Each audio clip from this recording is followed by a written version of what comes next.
नमस्कार. आज आपण बनवणार आहोत कढीपत्त्याची चटणी. आपण शेंगदाणे भाजून घेऊयात.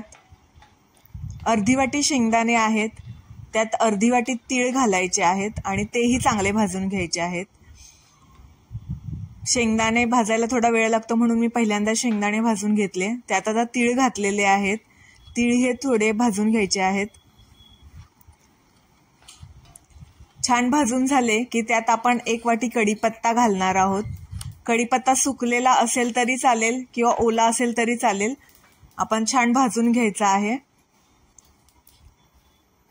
ही चटणी 4 ते 5 दिवस टिकते आणि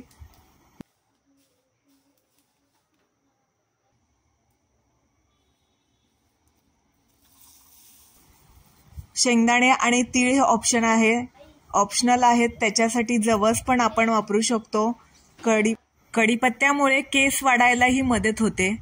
आता आपण त्याच्यामध्ये थोडंसं मीठ घालणार आहोत व लाल मिरची पावडर घातलेली आहे आपल्या आवडीनुसार. जास्त तिखट हवं असेल तर आपण लाल मिरची पावडर जास्त घालू शकतो.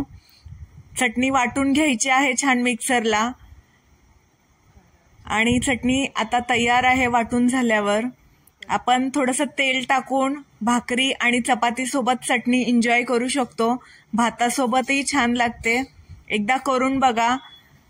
चॅनेलला लाईक, सबस्क्राईब आणि प्लीज कमेंट करा आणि ही चटणी नक्की एकदा करून बघा. थँक्यू. नमस्कार.